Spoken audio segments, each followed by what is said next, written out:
Muy buenas tardes, señoras y señores, bienvenidos al atardecer de este martes, día 5 de septiembre de 2023. Hoy es el día en el que ya hemos conocido las condiciones, el precio que tiene que pagar Pedro Sánchez por seguir en el Palacio de la Moncloa. Bueno, en realidad ya lo conocíamos, pero lo conocíamos de manera oficiosa y ahora lo conocemos de manera oficial porque Carles Puigdemont, el prófugo de la justicia, que está en Waterloo y que todavía puede disfrutar de condición de europarlamentario, pues ha tenido bien convocar una rueda de prensa, ya sabíamos que iba a ocurrir, y fijar, por lo tanto, ahí el precio que pide a cambio del voto favorable a la investidura de Pedro Sánchez. Esta es la primera gran anomalía, ¿eh? Fíjense que quien está marcando las condiciones para que tengamos un presidente del gobierno es una persona que, aparte de ser prófugo de la justicia, lidera un partido que está muy de capa caída. Hay que recordar que Junts per Catalunya perdió la mitad de los votos en las elecciones municipales de mayo y fue la quinta fuerza política en las elecciones generales en el ámbito catalán. La quinta. Ni primera, ni segunda, ni tercera, ni cuarta. La quinta. Tuvo más votos el Partido Popular, que generalmente se caracteriza por cosechar en Cataluña resultados más bien magros. Bueno, pues este hombre, Puigdemont, el hombre que lidera un partido que está de capa caída, un prófugo de la justicia, es el que hoy se ha puesto el ropaje de kingmaker, de hacedor de reyes, y ha dicho lo que Sánchez tiene que pagar si quiere seguir siendo presidente del gobierno. Voy a tratar de resumirlo, aunque yo me imagino que los más aficionados a la política a estas horas ya saben lo fundamental. Lo primero que ha dicho Puigdemont, si queremos ordenarlo de una manera más o menos comprensible, es que para sentarse a hablar de la investidura, es decir, para antes de plantearse si apoya la investidura o no, como condición previa, como condición sine qua non, el gobierno tiene que, a toda velocidad, en días mejor que en semanas, ha dicho textualmente, sacarse de la manga una ley de amnistía. Pero ojo, entendiendo la amnistía no como el perdón por algo que se hizo mal, no, como el hecho de que no se cometió ningún acto delictivo el 1 de octubre de 2017. No lo digo yo, lo ha dicho él. El 1 de octubre no fue un delito, como tampoco lo fue la declaración de la independencia o las protestas contra la represión en la sentencia del Tribunal Supremo. El abandono de la represión hacia el independentismo democrático es una exigencia ética y ha de ser un abandono permanente. Bueno, estamos hablando de una condición previa, ¿eh? Si usted, señor Sánchez, se quiere sentar conmigo, o usted o las personas que usted delegue, lo primero que tiene que hacer es, por anticipado, por adelantado, fabricar esta ley de amnistía, porque en caso contrario no me siento. Esto es lo primero que ha dicho el señor Puigdemont para que lo tengamos claro. Si usted, señor Sánchez, se aviene a pagar este precio por anticipado, entonces ya nos sentamos. Pero ¿nos sentamos para qué? Nos sentamos no para hacer un parche, no para impedir que la extrema derecha llegue al gobierno, PP más Vox, no. Nos sentamos para hacer un pacto histórico, ha dicho textualmente, el pacto más importante jamás suscrito en relación a Cataluña desde el año 1714. Porque no estamos hablando, o al menos nosotros no estamos hablando de un parche para lograr la investidura y para parar a la derecha. Estamos hablando que si hay un acuerdo, tiene que ser un acuerdo histórico, un compromiso histórico. Un compromiso como el que ningún régimen ni gobierno español no ha sido capaz de hacer realidad desde la caída de Barcelona el 11 de septiembre de 1714. Desde la caiguda de Barcelona el 11 de septiembre de 1714. Bueno, y algo tan importante que hacerlo además, otra gran anomalía, otra curiosidad, otra genialidad del señor Puigdemont, fuera de lo que es el cauce democrático establecido en todos los países democráticos, que es la vía parlamentaria. ¿Para qué están los parlamentos? Pues para discutir, para llegar a acuerdos, para hacer leyes, para impulsar la vida política. Pero lo que quiere Puigdemont, que quede claro, no es que de estas cosas se hable en el ámbito parlamentario, no. Él quiere que de esto se hable de manera bilateral entre el Estado de la Nación y él. Él, prófugo de la justicia, el hombre que fabricó el 17 de octubre, perdón, el 1 de octubre de 2017, él tiene que ser el interlocutor. Y como en esa interlocución, fuera, insisto, del ámbito parlamentario, él no se fía de Pedro Sánchez, exige más cosas. Por ejemplo, que haya un mediador. Yo sé que usted me va a engañar si puede, señor Sánchez. Y como yo no soy tonto y no me voy a dejar engañar, lo que necesito es un árbitro. alguien que desde el primer momento esté tomando nota de las cosas que hablamos, de los compromisos a los que llegamos, para que después usted no pueda hacer de trilero y decir que la bolita está en otro cubo distinto. Esto tiene que quedar claro. Antes, cuando recordamos lo que ha pasado en conversaciones previas, siendo Puigdemont presidente de la Generalitat, recordamos que esto de la mediación internacional era un conflicto verdaderamente terrible, porque la mediación internacional era lo que exigen países no democráticos en interlocuciones que nada tienen que ver con países que tienen democracias consolidadas. Y el gobierno, en un gesto de dignidad, dijo que de mediación internacional que ya se podían ir olvidando. Ahora el señor Puigdemont ha hecho una pequeña concesión. Ya no tiene que ser una mediación necesariamente internacional. Pero eso sí, tiene que ser alguien distante y objetivo. La creación de un mecanismo de mediación y verificación que aporte las garantías del cumplimiento y seguimiento de los acuerdos que los dos grandes partidos políticos españoles no están en condiciones de darnos. La total falta de confianza entre las partes hace que este mecanismo sea imprescindible y que deba operar desde el inicio de las negociaciones. Y que hagi d'operar desde el inicio de las negociaciones. Bien. No haré más comentarios porque me podría pasar toda la hora haciendo comentarios a propósito de las peculiaridades, por decirlo de manera suave, de estas exigencias que exige el señor Puigdemont. Quiero seguir dándoles información, las cosas que ha dicho, las cosas fundamentales que ha dicho en su comparecencia esta mañana el expresidente de la Generalitat, hoy prófugo de la justicia. Ha dicho que la negociación que él reclama, ese pacto histórico, nunca visto desde 1714, tiene además que ceñirse a unos límites que no los marca la Constitución. La Constitución ya no marca los límites de la negociación. Solo vamos a estar ceñidos, constreñidos, limitados a los límites que marquen los tratados internacionales. Fijar como únicos límites los definidos por los acuerdos y tratados internacionales que se refieren a derechos humanos, individuales y colectivos y a libertades fundamentales. Y a libertades fundamentales. O sea, no me venga usted ahora con historias de que en la Constitución española no cabe la autodeterminación, porque la autodeterminación está reconocida en otros tratados internacionales y yo, por tanto, me remito a esos tratados que hacen posible lo que yo quiero. Y si la Constitución es un impedimento, pues pasemos de la Constitución y obviemos que la Constitución sea un límite al que hay que ceñirse o al que hay que sujetarse. Esto es, en esencia, lo que ha dicho el señor Puigdemont. Y ha dicho dos cosas más. ¿Todo esto para qué? Todo esto para algo que, por otra parte, es la reivindicación de fondo histórica del independentismo catalán. ¿Qué quiere el independentismo? La independencia. Por eso se llama independentismo. ¿Y cómo se consigue la independencia? Mediante un referéndum de autodeterminación. Aquí la diferencia, lo que ha dicho hoy, digamos, un poco novedoso, si queremos mirarlo así, el señor Puigdemont, es que, claro, de la misma manera que la amnistía es una condición previa, para sentarse a hablar primero la amnistía, el referéndum ya lo podemos negociar después. Si ya hay buena voluntad y vemos que usted ha cumplido con las condiciones previas y usted acepta todo lo que hasta ahora le he dicho, nos sentamos y ya yo permitiré que sea usted presidente del gobierno mientras ultimamos los detalles para la convocatoria de este referéndum. Pero no se engañe, señor Sánchez. El resultado final, el objetivo al que yo voy, es el referéndum.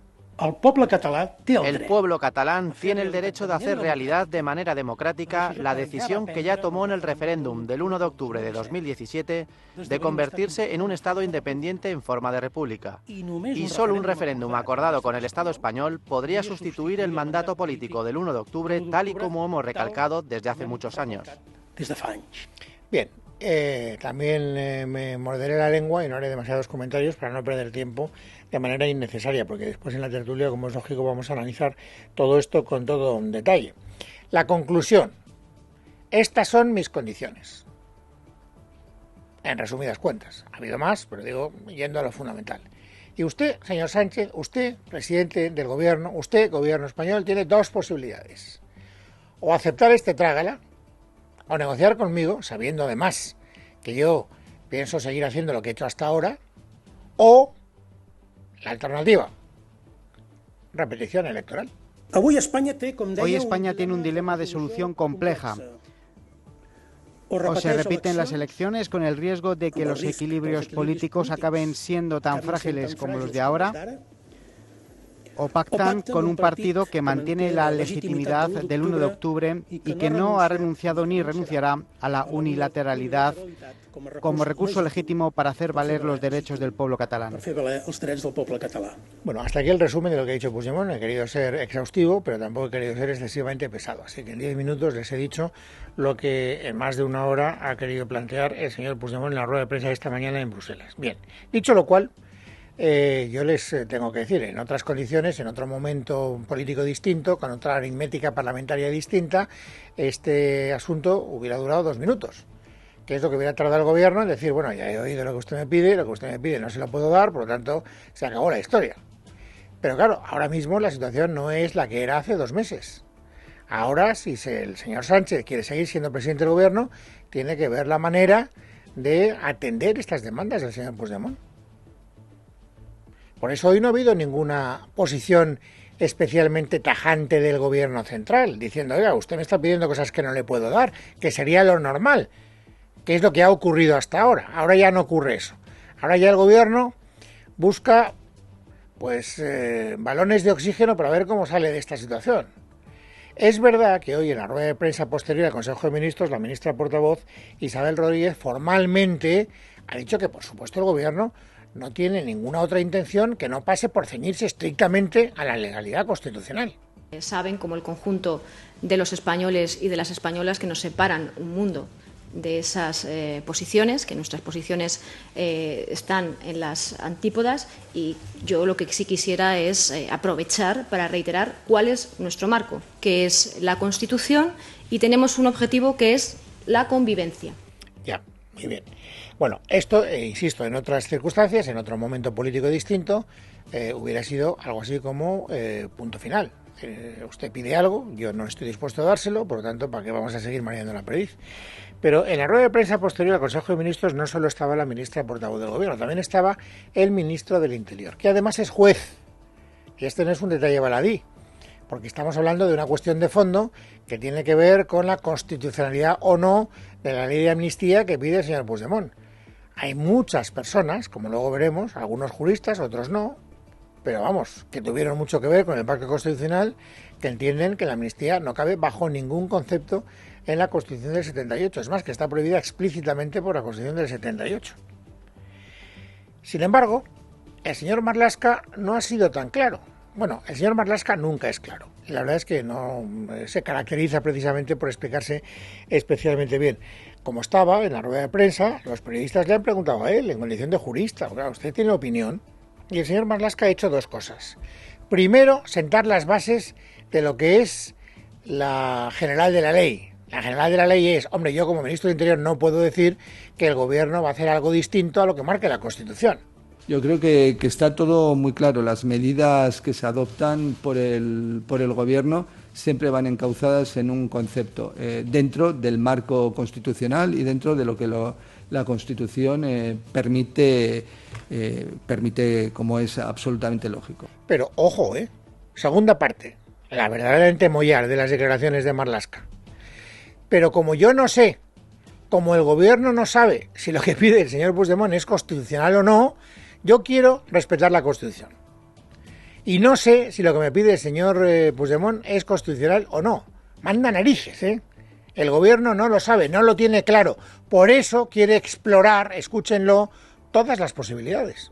Eso es lo que nos conduce, lo que nos determina y lo que provoca que estudiemos todos los alcances y con un objetivo concreto y claro: garantizar la convivencia en nuestra sociedad, garantizar la convivencia en nuestro país. Bien, no sabemos si para garantizar la convivencia hay que forzar el texto constitucional o no, esto ya lo sabremos. Pero bueno, es muy llamativo que el señor Marlaska, insisto, juez de profesión, no tenga claro si la amnistía cabe o no cabe. Lo digo porque yo recuerdo, y ustedes también, porque tienen mejor memoria que yo, declaraciones muy tajantes, muy taxativas, no hace mucho tiempo, del presidente del gobierno, Pedro Sánchez, diciendo que la amnistía no cabía en la Constitución. Claro, se podía permitir el lujo de decir eso cuando Puigdemont no era necesario para su continuidad en la presidencia del gobierno. Pero es que ahora el señor Puigdemont es necesario, por lo tanto no puede ser tan tajante el señor Sánchez. En ausencia, por lo tanto, de la rotundidad del presidente del gobierno, tenemos que recurrir a la rotundidad con la que hoy se ha empleado otro presidente del gobierno, otro que fue presidente del gobierno y además del PSOE, Felipe González, que ha estado en Onda Cero y que ha hablado con toda claridad. Si el presidente del gobierno dice que todo lo que se haga se hará en el marco de la Constitución, yo digo, de acuerdo, hágase en el marco de la Constitución. Y dígase con claridad que en el marco de la Constitución no cabe ni la amnistía ni la autodeterminación. A partir de ahí empezamos a hablar. Hay que superar el proceso, y claro que hay que superarlo, pero para atraer a la gente a un debate dentro de la Constitución. Bueno, pues esto es lo que dice Felipe González, que ha dicho cosas muy interesantes, ahora no me puedo, interesantes, algunas, en fin, hasta pintorescas, como por ejemplo que sí, que votó al PSOE, pero que le costó más que nunca haber votado a este Partido Socialista, pero bueno, no me quiero distraer. Lo cierto es que el señor González ha puesto este punto de claridad que no ha querido poner el señor Sánchez hoy a propósito de la cuestión de fondo, que es si esta condición previa que pide Puigdemont, la ley de amnistía, está dentro de la Constitución. Soy de Legalitas porque me sale a cuenta. Como ahora, que ya estoy jubilado y han logrado que Hacienda me devuelva los 3.000 euros del IRPF que pagué de más por las aportaciones a mi antigua mutualidad. Hazte de Legalitas en el 900-100-665 y siente el poder de contar con un abogado siempre que lo necesites. Y por ser oyente de Es Radio, ahórrate un mes el primer año. O no está dentro de la Constitución. Naturalmente los partidos de la izquierda, los partidos que están deseosos de seguir en el gobierno, no solo el PSOE, sino todos los que forman parte del cinturón Frankenstein, se han apresurado a decir que por supuesto que cabe en la Constitución y que ya puede decir el señor González lo que diga, que no deja de ser una opinión particular. Una de las personas que estuvo ayer escoltando a la vicepresidenta del gobierno en el viaje a Bruselas para entrevistarse con Puigdemont fue Jaume Asens. Y hoy Jaume Asens, a propósito de estas declaraciones de Felipe González, ha dicho esto. Yo respeto mucho la opinión del expresidente Felipe González, pero a mí la opinión que me merece más respeto es la del Tribunal Constitucional. Y el Tribunal Constitucional ya ha dicho en varias sentencias, numerosas sentencias, al menos unas 7 o 8, que la figura de la amnistía tiene encaje en la Constitución. Bueno, esta es la opinión del señor Asens, que es, como todo el mundo sabe, y lo digo con ironía, un gran constitucionalista. Bueno, por lo demás, Asens lo que quiere es que efectivamente estas demandas que está establecido, que ha fijado el señor Puigdemont, sean atendidas y además sin demora. Le han preguntado abiertamente, directamente, en esa entrevista radiofónica, bueno, no radiofónica, televisiva, porque era el programa de Al Rojo Vivo, le han preguntado si en su opinión hay tiempo para que esa ley de amnistía se pueda hacer antes de que se empiece a negociar la investidura. Respuesta, por supuesto que sí. Sí que es posible, tenemos el precedente reciente de la reforma penal de sedición que se hizo un mes y posible es, en lectura única se puede hacer, efectivamente. Bien, por lo tanto, la izquierda está a favor de Puigdemont. Los partidos, lo del PSOE es más discutible, ahora lo veremos, pero todos los partidos que están a la izquierda del PSOE están en la misma tesis que el señor Asens. Y los otros partidos independentistas también. Hoy le han preguntado a Teresa Jordà, que es la portavoz de este proceso de negociación de la investidura en representación de Esquerra Republicana de Cataluña, si ellos también consideran que lo de la amnistía es una condición previa. Respuesta, sí. Si no hay una ley de amnistía antes de que acabe el plazo, señora Jordà, ¿Esquerra tampoco da sus votos para una eventual investidura de Pedro Sánchez? Es una línea roja, pero esto no es ninguna novedad. Esto lo hemos explicado por activa y por pasiva. Sí. Por lo tanto, todo lo que es, insisto, la izquierda del PSOE está en esta tesis. Y los partidos independentistas también. Si le preguntáramos al PNV también. Lo que propuso el señor Urkullu va un poco en esta dirección. Por lo tanto, PNV sí, por lo tanto, Bildu sí, por lo tanto, Junts por supuesto sí, que es quien hace la propuesta, por supuesto, Esquerra Republicana, como acaban de poner sí, y todas las sensibilidades de Sumar también. Has escuchado a Jaume Asens, pero es que también Belarra hoy ha dicho que está muy a favor de la ley de amnistía y que, por lo tanto, es perfectamente posible. ¿Quiénes ponen pegas? Unos poquitos en el PSOE, si hablamos de la izquierda, y luego la derecha. Unos poquitos en el PSOE. Hemos escuchado a Felipe González, pero no es el único que ha hablado. Ha hablado también el varón, por antonomasia, el discrepante, el que habla siempre, habla mucho y luego actúa poco. El presidente de Castilla-La Mancha, Emiliano García Paje. Si Puigdemont se mantiene en un ataque a la Constitución, en el hecho de buscar la separación de Cataluña del resto de España y de que además eso no incumbe al conjunto, sino solo a Cataluña, pues evidentemente va a chocar con una respuesta frontal en España. Espero que de todos los partidos, también del Partido Socialista. Espero que del Partido Socialista. Ya ven ustedes que tampoco tiene el hombre mucha fe en que el Partido Socialista vaya a respaldar esa posición. Y yo, particularmente, por sus hechos los conoceréis, tampoco tengo mucha confianza en que si el criterio mayoritario del Partido Socialista es aceptar las demandas de Puigdemont, el señor García Paje se oponga por la vía de los hechos. Porque yo le he oído muchas cosas, pero a la hora de la verdad no he visto que haga nada concreto para evitar que esas cosas adquieran carta de naturaleza. Por tanto, usted me perdonará, señor García Paje, pero en atención a sus credenciales políticas y a sus antecedentes, pues me permito pensar que usted se está marcando un queda bien. Y ojalá no tenga que demostrar por la vía de los hechos que efectivamente está dispuesto a oponerse. Y algo muy parecido podemos decir de Juan Lobato, que es el hombre fuerte del Partido Socialista de la Comunidad Autónoma de Madrid, que es la otra voz, con Paje y con Lobato, los únicos que han secundado un poco lo que hoy ha marcado como posición el señor González. ¿Qué ha dicho Lobato? Pues algo muy parecido a lo de Paje. Bueno, margen para hablar y dialogar siempre hay, pero por encima de eso está la Constitución española. Y de la Constitución española no hay que moverse ni un milímetro. Y el que quiera cambiarla, que lo proponga, que ahí están los trámites. Tienen cierta complejidad, pero ahí están. Porque esta es una Constitución viva que puede ser cambiada. Ahora, yo de ahí creo que no hay que moverse ni un milímetro. Y además lo creo, ¿eh? Creo que este tiene que ser un momento, como siempre, en el que se respete la democracia. Bueno, esto es lo que dice Lobato, que también es interpretable, porque naturalmente si llegáramos a la conclusión de que la amnistía cabe en la Constitución, pues esta declaración del señor Lobato, pues no sería, digamos, incoherente. Oye, yo lo que dije es que lo que quepa en la Constitución, cabe en la Constitución.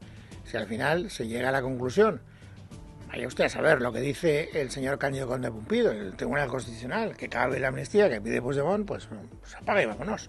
Bueno, por lo tanto, insisto, unos poquitos del PSOE, como ven, y de una manera interpretable, parece que han recibido con cajas destempladas las propuestas, las exigencias, por decirlo bien, del señor Puigdemont. Y luego los que no han sido equívocos han sido los de la derecha, sobre todo el Partido Popular. Ha marcado una posición muy clara también, muy rotunda, muy poco interpretable en este caso, Isabel Díaz Ayuso, que es la presidenta de la Comunidad Autónoma de Madrid. Es una estafa masiva. Esto es una estafa masiva al Estado de Derecho, a la ley, a los jueces, a la verdad y a todos los españoles. No se puede tragar con esto. Bueno, esta es la posición de Ayuso y en este caso concreto, algunas otras veces hemos visto como en los partidos políticos hay almas distintas y por lo tanto hay discursos que no son coincidentes del todo. En este caso concreto tengo que decir que Alberto Núñez Feijóo, que ha hablado después, que Isabel Díaz Ayuso, pues ha aceptado el reto. Y ha dicho, no te preocupes, Isabel, esto lo digo yo para darle un poco de coherencia al relato. Lo que ha dicho de una manera muy clara esta mañana en la radio es que él no está dispuesto en absoluto a tragar. Yo, por donde parece que está dispuesto a pasar Pedro Sánchez, no paso. Por una cuestión de principios personales, por una cuestión de biografía política y también porque el interés general va a estar siempre por encima de mi interés. Bueno, y luego ha hecho una cosa muy curiosa, y a mí me parece que no muy coherente, las cosas como son, el señor Feijóo. Estas declaraciones que hemos escuchado esta mañana se han producido esta mañana en la radio. Y después él tenía un encuentro con el señor Abascal para hablar de las relaciones bilaterales entre el PP y Vox después del acuerdo de Murcia. Y en esa segunda comparecencia, una vez que ya había hablado el señor Puigdemont, él ha dicho Diego donde hasta ahora había dicho Diego. ¿Qué es lo que había dicho hasta ahora? Que se quería reunir con Junts, no con Puigdemont, pero sí con Junts. Que él tiene que someterse a una sesión de investidura a finales de mes, que quería hablar con todos los grupos parlamentarios. Y la verdad es que mucha gente no entendía muy bien por qué quería hablar con Junts, porque esto que ha dicho hoy el señor Puigdemont sabemos que lo pensaba Junts. Aquí es donde viene la incoherencia del señor Feijóo. Ahora el señor Feijóo, lo escucharán enseguida, dicen que ya no se va a reunir con Junts. Y dice que no se va a reunir con Junts porque, claro, ha escuchado a Puigdemont y ha visto que pide cosas que son implanteables. Y yo le pregunto, ¿de verdad, señor Feijóo, no me engañe? ¿No engaña a la gente? ¿A usted le ha sorprendido lo que ha dicho el señor Puigdemont esta mañana en la rueda de prensa? ¿Usted no se lo esperaba? ¿Usted no sabía que pedía la amnistía y que pedía el referéndum? Entonces, ¿por qué se busca esta excusa tan burda para decir digo donde antes decía Diego? Porque lo ha dicho. Ahora se ha caído del guindo y ha descubierto que no tiene sentido reunirse con Junts. Después de conocer la postura del señor Puigdemont, si nos va a proponer la amnistía como requisito para mi investidura, nos podemos ahorrar la reunión, tanto Junts como el PP. No tiene sentido tener una reunión para trasladarme que si quiero ser presidente del Gobierno de España tengo que aceptar una amnistía previa a mi investidura. Bueno, pues esto es lo que les puedo contar de lo que ha sido hoy informativamente lo más destacado del panorama. Ya sabíamos con antelación que las exigencias de Puigdemont iban a marcar los primeros minutos, los primeros 26 minutos del programa de hoy. Ahora de lo que se trata es de volver a resumir, ahora lo hará enseguida Esther Nieto, el paisaje informativo sobresaliente de este día, empezando hoy por una noticia especialmente triste.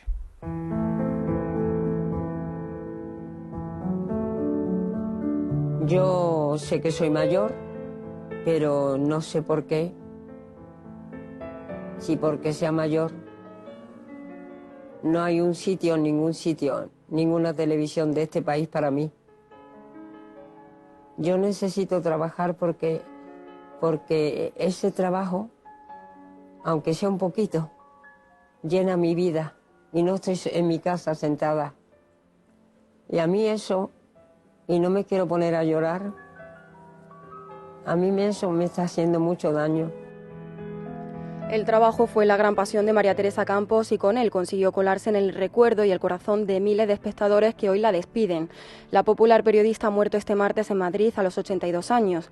La locutora y presentadora de televisión ha sido una de las caras más queridas e influyentes de la televisión española durante 5 décadas, convirtiéndose en una de las presentadoras pioneras en los magazines matinales. Múltiples personalidades han querido despedirse hoy de la conocida como Reina de las Mañanas, entre otros el presidente del Gobierno en funciones, Pedro Sánchez, que se ha desplazado hasta el Tanatorio de la Paz, al que se están acercando muchos rostros conocidos que han querido dar el último adiós a la presentadora. Es una de las grandes comunicadoras de la historia de nuestro país, que rompió muchos techos de cristal, que siempre estuvo comprometida con la causa de la igualdad entre hombres y mujeres, que también rompió desde el punto de vista de la comunicación muchos esquemas de la propia comunicación de su tiempo y que además todo eso lo hizo siempre con las banderas del respeto y del compromiso. Y cambiamos de asunto. Los avisos meteorológicos desaparecen este martes de la península de Baleares tras los últimos coletazos de la Dana en el país. Solo quedará en riesgo amarillo la costa oeste gallega, donde se esperan intervalos de viento fuerte. Mientras tanto, continúa la búsqueda de 3 personas desaparecidas en Madrid y en Toledo. La ministra portavoz en funciones, Isabel Rodríguez, ha mostrado su solidaridad con los afectados por el temporal y ha anunciado que el Gobierno declarará zona catastróficas las áreas dañadas. Reiterar en nombre del Gobierno nuestro acompañamiento a todas las personas que han sufrido las consecuencias de esta Dana y especialmente a quienes han perdido la vida, a sus familiares, a las 3 personas fallecidas en las localidades toledanas de Camarena, Vargas y Casarrubios del Monte como consecuencia de estas lluvias, de las tormentas que se han registrado. Saben ustedes además que continúan todavía las misiones de búsqueda de otras personas. Por cierto, que la ministra de Transición Ecológica, Teresa Rivera, ha respondido al presidente andaluz, Juanma Moreno, y al alcalde de Madrid, José Luis Martínez Almeida, que criticaron la magnitud de los avisos por el temporal. Rivera ha calificado como desafortunadas esas declaraciones y ha defendido el sistema de alertas. Es importante hacer un llamamiento a que sigamos atentos. Ha pasado la emergencia en esta ocasión, pero debemos estar en condiciones de activar, reaccionar y seguir las recomendaciones de los sistemas de protección civil municipales, autonómicos y nacionales. Y Santiago Abascal, el líder de Vox, ha confirmado el apoyo de su formación a la investidura de Alberto Núñez Feijóo como presidente del Gobierno, a pesar de las diferencias con los populares. Así lo ha dicho Abascal a la salida de su encuentro con el presidente del PP esta mañana en el Congreso. Le he trasladado al señor Feijóo que Vox respaldará su investidura, únicamente como alternativa al bochorno de ver a los partidos separatistas subastar la nación de una manera impúdica ante la perplejidad de todos los españoles. El PP y Vox también han firmado esta mañana en la Asamblea el acuerdo programático para formar gobierno en Murcia. Este consta de un total de 30 medidas, entre las que destacan algunas como el compromiso de reducir la deuda y el déficit o el impulso del PIN parental. Donde el acuerdo ha sido más complicado es en lo relativo a las medidas para proteger el Mar Menor o la supresión de las subvenciones a sindicatos y organizaciones empresariales exigida por Vox. En este último caso, el PP ha accedido finalmente a retirar las subvenciones, pero de manera progresiva. Y crece la tensión entre Sumar y Podemos. La ministra de Derechos Sociales en funciones, Ione Belarra, ha calificado de error político la decisión de la portavoz parlamentaria de Sumar, Marta Lois, de dejar a Podemos fuera del reparto de portavocía del Congreso de los Diputados. Belarra ha atribuido esa decisión a la falta de conocimiento y de experiencia política de Lois. Leticia Barquín. La líder de Podemos, Ione Belarra, ha elevado la tensión, no ocultando su malestar con la lista de portavocías registradas este lunes por Sumar. En una entrevista en Radio Nacional, la también ministra de Derechos Sociales en funciones ha pedido a la líder de Sumar, Yolanda Díaz, que enmiende el error político de dejar a los morados sin portavocías adjuntas. De hecho, no ha dudado en arremeter contra la nueva portavoz parlamentaria, Marta Lois, tachándola de inexperta. Yo espero que se corrija. O sea, creo que Yolanda Díaz ha elegido como portavoz en el Congreso a una persona que no tiene experiencia parlamentaria, y quiero atribuir a un error o falta de conocimiento de cómo funciona el sistema parlamentario. ¿No? Sí. El hecho de haber, intentado silenciar a las fuerzas políticas estatales, particularmente a Podemos, en ese grupo parlamentario. Y es que la pugna que mantienen Podemos y Sumar no cesa. Belarra, además, ha culpado a Díaz del ERE que Podemos ha tenido que realizar en su plantilla, asegurando que ha venido impuesto por el acuerdo que firmaron para concurrir en coalición con Sumar. Gracias, Leticia. Y el juez instructor del caso Negreira, Joaquín Aguirre, sostiene que los pagos del Fútbol Club Barcelona, el vicepresidente del Comité Técnico de Árbitro, José María Enríquez Negreira, provocaron una presunta corrupción sistemática en el estamento arbitral. Miguel Ángel Pérez. Buenas tardes. En un auto al que ha tenido acceso Libertad Digital, el juez del caso Negreira señala que en tal panorama de posible corrupción sistémica en el seno del Comité Técnico de Árbitros, este magistrado considera que cualquier equipo de la Primera División que haya coincidido con el Fútbol Club Barcelona durante los años objeto de investigación debe ser admitido como ofendido por el delito. En esta línea, el titular del Juzgado de Instrucción número 1 de Barcelona, Joaquín Aguirre, confirma la personación del Real Madrid como perjudicado. Además, cuestiona la credibilidad del actual presidente del CTA, Luis Medina Cantalejo, que descartó que Negreira tuviera funciones ejecutivas en el comité. Según el instructor, la función de Negreira no era simplemente representativa, como ha indicado Medina Cantalejo, sino que ejercía funciones de relevancia significativa en la calificación y designación de los árbitros. El juez también acuerda en otras resoluciones la práctica en nuevas diligencias de investigación solicitadas por las acusaciones y divide la causa abriendo una pieza separada para investigar el delito de blanqueo de capitales por separado, con el objetivo de acelerar la instrucción y el enjuiciamiento de los pagos del Barça Negreira. Gracias, Miguel Ángel. Y les contamos también que la delegación del Gobierno de La Rioja ha confirmado que el atropello que ayer causó la muerte a un trabajador en el parking del Centro de Salud de Haro y dejó heridas a otras 5 personas fue intencionado, pero descartan rotundamente la motivación terrorista. El detenido por el atropello, de 26 años, no tiene antecedentes penales por ningún otro hecho. Y acabamos con deportes, porque la Real Federación Española de Fútbol acaba de comunicar al seleccionador de fútbol femenino Jorge Vilda su destitución. El madrileño pone así fin a 8 años al frente de la selección femenina de fútbol, y lo hace apenas una semana después de que la selección ganase el Mundial celebrado en Australia. En casa de Herrero, Es Radio.